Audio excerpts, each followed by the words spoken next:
Buenas noches y gracias por estar nuevamente con nosotros.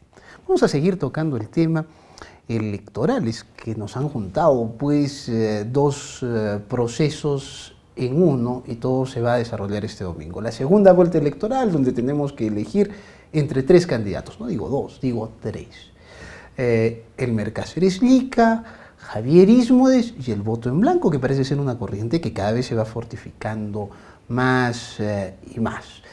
Y la otra son las preguntas que tienen que ver con las reformas constitucionales. Ayer tocamos un poco el tema, pero ahora voy a tocar este tema de las elecciones, la segunda vuelta regional, con Marco Falconi. Marco Falconi es excongresista, es un político en actividad y además él pues ha sido decano del Colegio de Abogados y es constitucionalista, además de profesor universitario. Así es que él ha tenido la amabilidad de obsequiarme este libro, José Saramago, Ensayo sobre la lucidez. Es un libro que yo no había leído y que él me explicaba que tiene una parte muy interesante precisamente sobre el voto en blanco, que empieza a tener muchísima fuerza. Es curioso que ahora una encuesta fuerte, real, no haya sido soltada, por ejemplo, por la Cámara de Comercio y muchos sospechan por qué podría ser. Así es que todos estos temas los analizaremos hoy con él. Y en la segunda parte del programa hablaremos del clima, de las lluvias, las cosas que se nos vienen con un especialista del CENAMI, José Luis Ticona. Soy Enrique Zavala, le recomiendo que ponga su teléfono en modo avión porque empezamos ya las entrevistas. Doctor Falconi, bienvenido. Muy agradecido, Enrique, por la invitación y, por supuesto, para tocar estos temas de palpitante actualidad. Bueno, yo muy agradecido por la delicadeza que usted ha tenido de obsequiarme este libro que voy a leer con avidez después de lo que me ha contado usted que dice Saramago en Ensayo sobre la lucidez. Vayamos precisamente a este asunto. ¿Usted comparte conmigo esa idea de que el domingo elegimos entre tres candidatos? Bueno, en sí se va a elegir entre cuatro porque, mira, el Perú tiene un sistema que es mayoritario donde el voto blanco está considerado como voto inválido, no suma, al igual que el voto nulo. En algunos países, sí, el voto en blanco se considera como voto válido. Hay una casilla, inclusive, por ejemplo, en Colombia, ¿verdad? Donde uno marca voto en blanco. Sí, en Uruguay, por ejemplo, donde tenemos el sistema democrático más estable, más sólido, es así, en España, pero mayoritariamente se considera el voto blanco como voto inválido, al igual que si fuese voto nulo, pero es diferente la concepción, ¿no? Entonces, en este caso, dicen las encuestas, algunas que se ha llegado al 30% de voto blanco, 30% de voto nulo, y estaríamos a 6.6% para que las elecciones sean declaradas nulas, lo cual sería sumamente grave, y la razón es bien sencilla. Si se declaran nulas las elecciones, tienen que volverse a convocar a nuevas elecciones. No es de que, por ahí alguien ha dicho de que se va a una tercera vuelta entre los dos primeros, o queda sin efecto la segunda vuelta y se respeta el resultado de la primera vuelta. Eso no dice la ley. La ley dice que se declara la nulidad de las elecciones y en el término de 90 días se convoca a un nuevo proceso electoral donde podrían participar nuevamente todos los que quieran, ¿no? Pero esto es sumamente grave porque eso implicaría que la región Arequipa se postergue 100 días, más de 100 días. Y la razón es de que nosotros, sea ganador Cáceres, Lica, o sea ganador Javier Ismodes,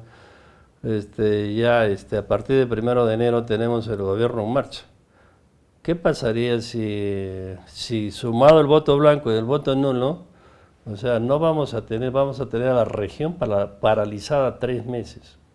Y eso sería sumamente perjudicial, ¿no? Cuando hablamos de paralizado, estamos hablando paralizado en sus acciones de gobierno, inclusive en sus acciones administrativas, porque nadie querría tomar decisiones durante ese periodo hasta que llegue el nuevo presidente claro. o el nuevo gobernador regional. Y ese es un tema bien delicado. Mira, actualmente yo creo que Odebrecht, o sea, ha causado un impacto bárbaro en la economía nacional, pero aún más grave que la corrupción es que lo ha paralizado al país. Hoy día no hay un funcionario público que quiera firmar algo, que quiera autorizar algo. Hablamos de esto hace, no sé, me imagino que 3, 4 meses, y hasta ahora las cosas no han variado. ¿Qué es lo que percibe usted? Mira, en primer lugar, en estos últimos meses se han perdido más de 400.000 puestos de trabajo. Ahora la pobreza, curiosamente, o sea, después de muchos años, ha aumentado. La pobreza ha aumentado, ¿no? Entonces, ¿y qué es lo que pasa? De que en ningún ministerio, ningún funcionario público quiere asumir, o sea, cumplir su función. Entonces, bueno, si yo, por ejemplo, llevo a cabo este proceso, después me van a denunciar por corrupción. Con o sin razón, la Contraloría me va a aperturar proceso y me van a denunciar penalmente. De repente me encuentro con un fiscal como José Domingo Pérez o como un juez como Carhuancho y me va a ordenar prisión preventiva. Así que prefiero que me abran proceso por negligencia administrativa y no firme y no hago nada. Eso es sumamente grave y es terrible, porque hoy día los funcionarios públicos, o sea, no asumen ninguna responsabilidad. Entonces el daño, o sea, y la paralización en seco en la cual está el país es bien, pero bien grave, ¿no? O sea, ese es un tema que... La corrupción evidentemente es un problema, el principal problema del país, pero curiosamente yo creo que más grave que la corrupción es que el aparato estatal sea paralizado por completo, ¿no?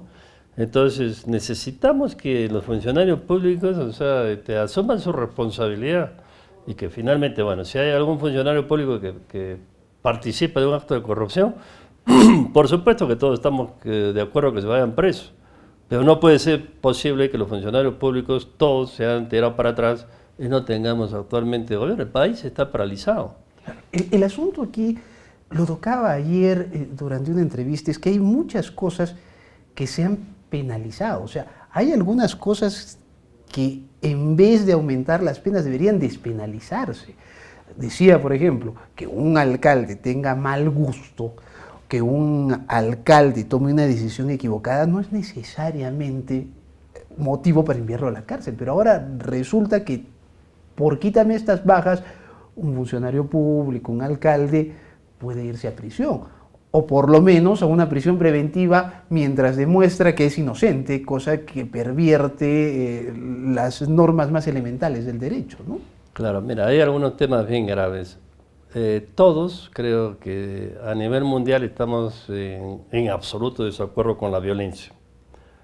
En Lima hubo un fulano que en Miraflores la agarró de los cabellos a su pareja y la arrastró ahí en Miraflores, ¿no? Entonces, evidentemente que tendría que ser sancionado.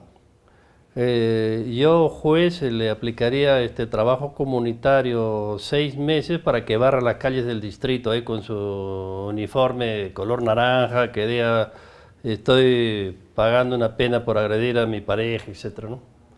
¿Sabe cuánto le ha pedido el fiscal? 22 años de prisión efectiva. 22 años. ¿Y cuánto se le da a un asesino? La pena mínima es 6 años. ¿Cómo puede ser posible? Es decir, no hay proporcionalidad. Nadie está de acuerdo con la violencia, pero tiene que haber proporcionalidad pues, en los temas, ¿no? Lo dije aquí a un profesor de un colegio estatal que pidió una coima de 20 soles para aumentar una nota. Se le metió en prisión preventiva, 9 meses de prisión preventiva, lo que auguraba que iba a ser condenado a más de 4 años de cárcel efectiva, ¿no es cierto? Bueno, es cierto, un profesor no puede hacer eso, pero quítenle la licencia para ejercer como docente, pero no lo metan a la cárcel, pues, ¿no? Y más de 4 años y cosas así. Es por eso que lamentablemente, o sea, el propio sistema está colapsando, ¿no? Entonces, ser buen juez no implica matar a todos a la cárcel. No, prisión preventiva 36 meses, sí viene a ser una sentencia, una condena anticipada, ¿no? ¿Y qué pasa si después resulta que es inocente? ¿Quién le devuelve eso? Mira lo que ha pasado en el caso de Ollanta-Humala, de que ahora la sala ha dejado sin efecto la incautación de la casa. De donde lo votaron cruelmente, ¿no? Realmente eso es gravísimo, ¿no? O sea, ¿por qué haber tomado esa medida? Una medida efectiva era decir impedimento de salir del país, ¿no? Y bien que se le someta al proceso, ¿no? Pero a todos podemos estar metiendo por eso.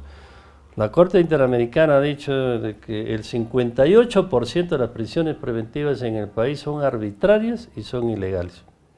Entonces, sabes que en Francia también, bueno, hubo problemas, pero en el año 2000, 2002 sacaron una ley, es decir, es casi imposible, o sea, por ley, de que alguien te dé prisión preventiva. Tenemos que ir a una pausa comercial. Estamos con el doctor Marco Falconi y estamos analizando la segunda vuelta. Tras la pausa, seguimos con él.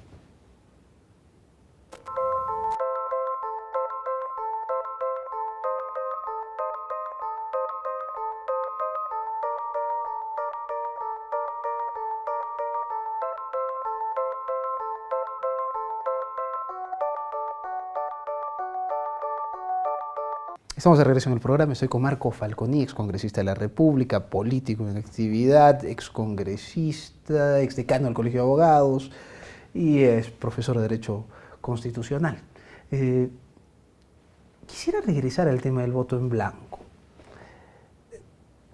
Ha habido esa duda. ¿Estamos ahora claros en que si se logra el 66% de voto nulo y blanco, se convocaría a nuevas elecciones con cualquiera pudiéndose postular? O sea, no se iría a esa tercera vuelta. O sea, eso es clarísimo. O sea, sí se pueden anular elecciones en segunda vuelta y convocar a nuevas elecciones con nuevos candidatos. Sí, o sea, sería un nuevo proceso electoral siempre y cuando el voto blanco más el nulo llegue al 66.66%. ¿Es posible? Porque cuando se pone esa barrera, pues yo decía, es imposible que se llegue.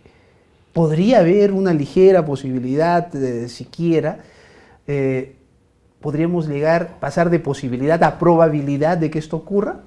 Mira, en algunos distritos pequeños ya se han declarado la nulidad de elecciones por ese motivo, ¿no? En otros procesos electorales. No se ha dado nunca en el caso de una región, ¿no? Porque ahí el tema es bastante grave. Pero curiosamente, mira, ambos candidatos, al entrar a bueno, si no son los candidatos, los equipos de campaña, una guerra sucia sin cuartel, ataque, contraataque. La Universidad Católica ha hecho una encuesta, el 85% de la ciudadanía no le interesa la segunda vuelta, al 85%, lo cual es sumamente grave. ¿Por qué? Porque definitivamente, gane uno o gane el otro, van a tener que ver con el destino de todos nosotros durante 4 años. Entonces nosotros debemos participar activamente, ¿no? O sea, a pesar de que usted sostiene que el voto blanco, que el voto nulo, más que el blanco más que el nulo, el blanco es una opción importante, ¿a usted no le gustaría que eso ocurra? No, porque nos perjudicaría enormemente, ¿no? Porque finalmente, imagínate que volviésemos a una segunda, bueno, a un tercer proceso electoral, ¿no? Entonces, para este tercer proceso electoral, lamentablemente, seguramente se volverían a presentar los mismos candidatos, o algunos más, otros nuevos. Y de repente podría darse el mismo resultado. Otra vez. Otra vez, ¿no? ¿Qué es lo que dice Saramago en Ensayo sobre la lucidez, sobre ese voto en blanco? Bueno, aquí, mira, hay varias posiciones, ¿no? Dice que la posición oficialista del gobierno que votar en blanco es un voto contra la lucidez. Los que promueven el voto blanco dicen que es un voto con lucidez. No, te dicen otros que es una forma de protesta contra esta democracia degenerativa. Otros dicen que el gobierno dice de que esta es una conspiración internacional para socavar la democracia en el ensayo, ¿no? Entonces, hay mucho descontento, sí, porque definitivamente... Parece escrito para el Perú, en esta coyuntura. Sí, la ficción se ha hecho realidad. Pero bueno, no solamente aquí en Argentina pasó eso el año 57, ¿no? 1957. La Junta Militar quería derogar la Constitución Argentina de 1949. Entonces iba justamente a someter al voto y quería regresar a la Constitución de 1853 Argentina, ¿no? En esa época estaba en el exilio Juan Domingo Perón. Y estaba prohibido durante la Junta Militar mencionar a Perón era delito. Pero Perón desde el exilio dijo que había que votar en blanco y ganó en blanco, el voto en blanco. En esa época sacó 2.115.000 votos. Quedó en segundo lugar la Unión Cívica Radical con 2.034.000. Entonces, ya se produjo eso, ¿no? Entonces, si el voto blanco es un voto válido, ¿no? Para nosotros legalmente no, pero en otras legislaciones sí, ¿no? Porque es una forma. Yo no quiero anular mi voto, pero la verdad es que ni esta posición ni la otra me satisface, o los planes de gobierno, o finalmente en este caso los candidatos, ¿no? Entonces, este sistema de ataque y contraataque y de guerra sucia, ¿qué ha motivado? Que la población esté cansada. Yo la verdad que no apoyo a ninguno, ¿no? Entonces yo voy a votar en blanco. Pero curiosamente acá el voto blanco y el nulo, si es que son ciertas las tendencias, estarían empatados 30-30, ¿no? Entonces eso es penoso, porque definitivamente esta autoridad no va a tener legitimidad para gobernar. O sea, va a ser bien duros estos 4 años que nos vienen, ¿no? Y ahora imagínate si tenemos la mala suerte de que se anulen las elecciones. Sería para Arequipa muy, pero muy grave. ¿Y qué pasa? Vamos a otro proceso electoral y los 2 primeros no pasan del 30%. Hay que volver a convocar a otra segunda vuelta. Y la posibilidad de anularla. Y yo creo que cada vez que vamos llegando a eso, va a ir aumentando el voto blanco y aumentando el voto nulo. ¿Y qué hacemos con Arequipa? Caeríamos en ingobernabilidad real. Sí, definitivamente. Ese es un tema muy grave, ¿no? Entonces la ciudadanía también tiene que evaluar eso, ¿no? De repente no nos agrada ninguno de los 2 candidatos, pero es preferible que uno de ellos se haga cargo a entrar justamente en un desgobierno total, ¿eh? Bueno, el balotaje es un voto de descarte, no voto por el que más me gusta, sino es un voto en contra de, ¿no? Claro, en contra del otro. Quiero hacerle una pregunta que le estoy haciendo recurrente cuando analizamos ya no esta elección, sino este referéndum. Ayer, por ejemplo, conversaba con un constitucionalista también y él defendía la no reelección, ¿no? Esa pregunta, la tercera pregunta, donde se prohíbe la reelección de los parlamentarios, dice la pregunta. Yo decía que en mi posición yo voy a votar en contra de eso, o sea, a favor de la reelección, porque ahí no están cortando el derecho a reelección de 130 congresistas, sino están cortando mi derecho al voto. Los ciudadanos solo somos convocados a ejercer realmente nuestra posición el día de las elecciones. Y cuando me ponen una prohibición de reelección, me están recortando la mitad de mi posibilidad. Yo con mi voto puedo premiar o castigar. Castigo no reeligiendo, premio reeligiendo. O sea, con esa pregunta me están quitando la mitad del valor de mi voto, ¿no? Están quitando la mitad del valor de mi voto. Por lo tanto, yo no estoy de acuerdo. ¿Cómo enfoca usted eso? Usted que es constitucionalista y ex parlamentario. Bueno, mira, políticamente hoy día pareciera ser una herejía o un crimen decir que uno está a favor de la reelección. Pero la reelección justamente en el Perú es muy pequeña. Ahora tenemos una reelección de 28%, pero históricamente casi 25%, que es un índice de reelección de los más bajos del mundo, ¿no? De los más bajos del mundo, ¿no? Normalmente, ¿qué tiene la reelección? Que tú premias al gobernador, al alcalde, a los regidores, a los consejeros, a los congresistas que entre comillas hacen bien su función. Lamentablemente aquí aparentemente, o sea, no siempre ha venido sucediendo así. Pero al margen de ello, al no haber reelección, entonces esta es una pregunta que de antemano, o sea, la población está cansada, dice el Congreso, no sirve, hay que cerrar el Congreso, pero el Perú ha llegado hasta donde ha llegado gracias al Congreso, porque el Congreso de una o de otra forma ha legislado, ha dado las condiciones necesarias para el avance.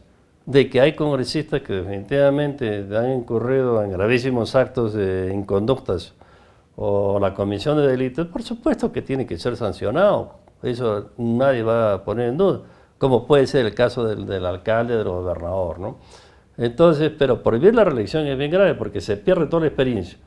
Yo me pregunto... Y más allá de eso, o sea, lo que yo le digo, me está recortando a mí como ciudadano la posibilidad de premiar o castigar, ¿no? O sea, ahí no solamente es cuestión de experiencia y cuestión de 130 congresistas, sino es el derecho ciudadano, ¿no? La mitad del valor de mi voto.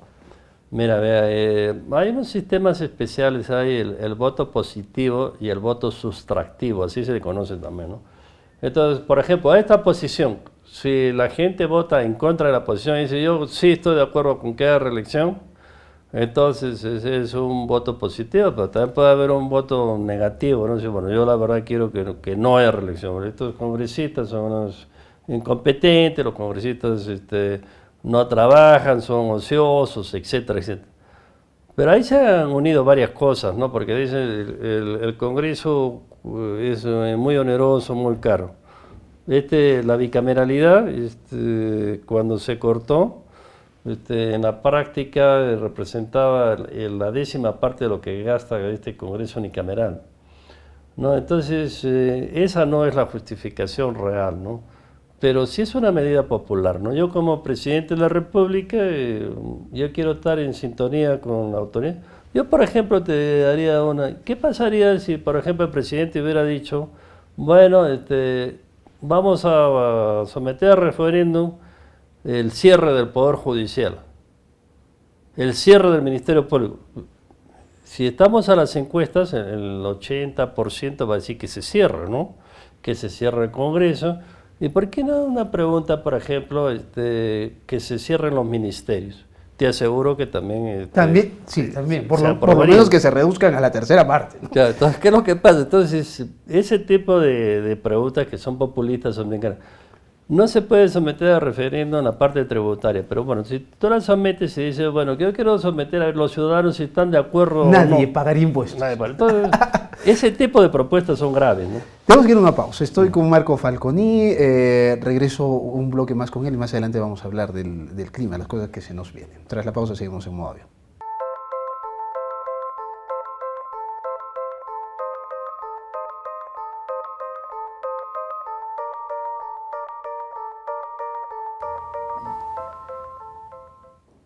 Estamos de regreso en el programa, sigo con Marco Falconi, abogado constitucionalista, ex parlamentario, ex decano del Colegio de Abogados. Regresemos a estos conceptos constitucionales, pero generalizados. Ya no nos metamos en todo esto, porque cuando uno analiza parcialmente los temas constitucionales parece que pueden malinterpretarse. Y creo que sería también interesante analizar el contexto. Estamos en elecciones regionales, estamos en referéndum y además tenemos como telón de fondo esta lucha anticorrupción que parece haber dado un paso importante cuando el gobierno de Uruguay ha decidido denegar el pedido de asilo de Alan García. Pero hace un instante también hablábamos de los jueces carguanchos, de los fiscales Pérez y estas cosas. ¿Cómo analiza usted como político, como constitucionalista, lo que está ocurriendo con el caso García y el caso de Uruguay? Bueno, mira, este es un tema bien especial y como se ha dicho, entre los estados no hay amistad, ¿no? Entonces los estados finalmente Hay una corriente a nivel mundial, un posicionamiento en esta lucha contra la corrupción, pero también responden a intereses, ¿no? Mira, en el caso nuestro, la balanza comercial con Uruguay más o menos son 144 millones de dólares, y de los cuales, curiosamente, el Perú solamente exporta, digamos, 30 millones, 31 millones a Uruguay. Y nosotros importamos 144 millones de dólares. Entonces, por supuesto, nosotros somos un socio comercial bastante importante para Uruguay, ¿no? Entonces, desde el punto de vista de los intereses económicos, a Uruguay no le convendría perder un socio de esta naturaleza, empezando. O sea, acá siempre está en función a los intereses. Claro, los países no tienen amigos ni enemigos, los Claro. países tienen intereses, Claro. decían. Y entonces ese es un tema, ¿no? Dos, en Uruguay de aquí a año y medio hay elecciones. Y evidentemente el partido del presidente Tabaré, como es normal, va a querer mantenerse en el poder.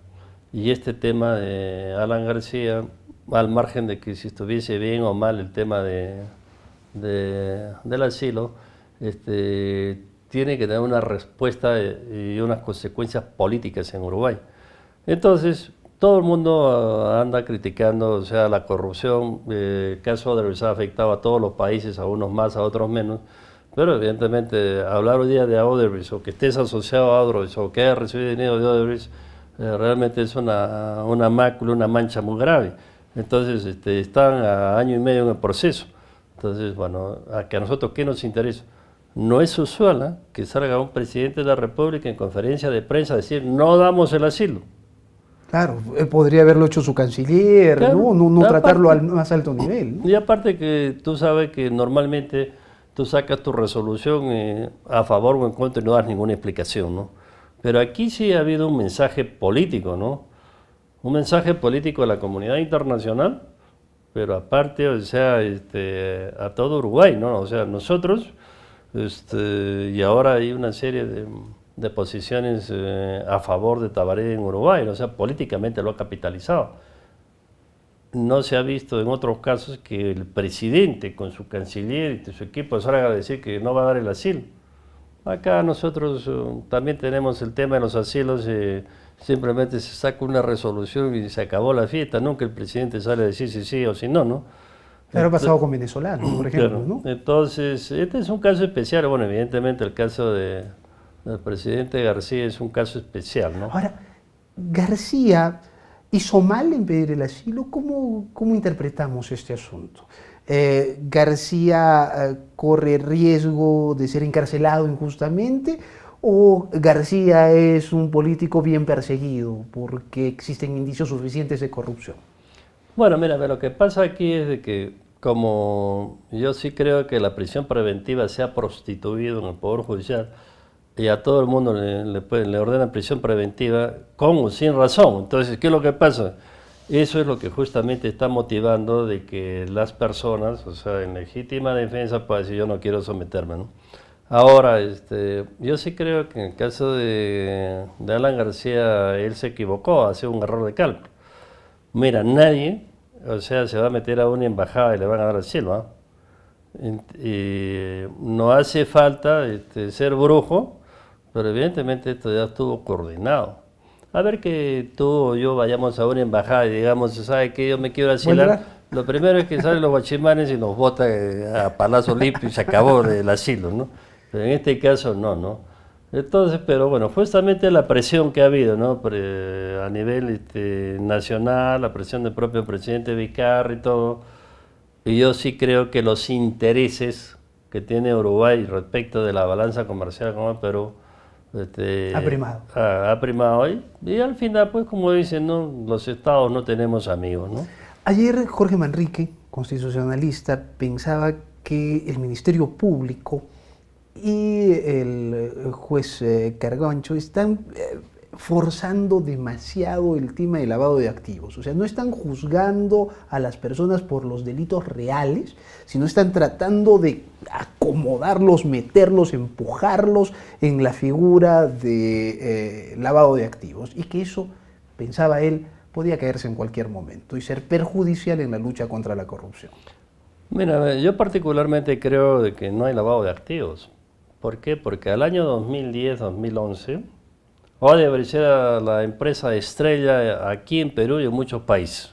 Modelo, ¿no? Era la empresa modelo y trabajar para Odebrecht o aparecer en una foto con Marcelo Odebrecht o el papá, realmente era la foto del año, ¿no?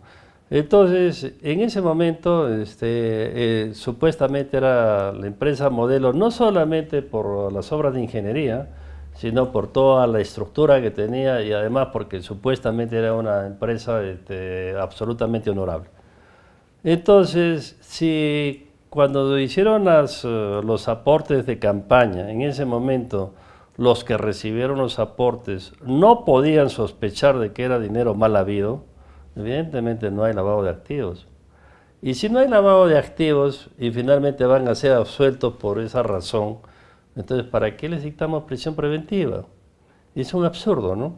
Porque el delito fuente, o sea, en ese momento nadie lo conocía, nadie sabía. Y en ese momento tampoco recibir aportes de campaña constituía delito. Y hoy día tampoco constituye delito. Hasta que se apruebe lo del referéndum y se den las leyes correspondientes. Hoy día es una infracción de carácter administrativo. Y solamente la sanción es la multa. Pero en ningún caso está considerado como delito. Se están forzando las cosas. Y definitivamente. ¿Y eso va a debilitar el sistema anticorrupción? Al final lo va a debilitar porque legalmente van a tener que absolverlos. Y si los tienes que absolver, entonces ¿para qué los metes presos ahora? Bueno, yo creo que una buena sanción, una medida preventiva razonable, impedimento de salida del país. Ahora sí, lo que han hecho con García está bien hecho. Claro. Pero mira, curiosamente, o sea, metieron preso a Ollanta, a Nadine, a Keiko y a toda la cúpula de Keiko. Yo particularmente considero que es un exceso. Y es un exceso porque, o sea, estamos hablando, otra cosa es que nosotros nos podamos poner en el lugar de ellos. ¿Recibieron donaciones? Sí, recibieron donaciones. En ese momento, ¿alguien podía prever de que Odebrecht tenía una caja 2? No, la caja para operaciones estructuradas para coimas, nadie sabía ni podía prever. Y por lo tanto, o sea, no había la comisión de delito. Y si no hay comisión de delito, ¿para qué lo metemos preso? Ahora, que estamos de acuerdo que se investigue, se investigue. Bueno, recórtale después el impedimento de salida del país. Algunas restricciones especiales, de repente que vayan a firmar cada mes, alguna cosa por el estilo, ¿no? Que no se ausenten, etc.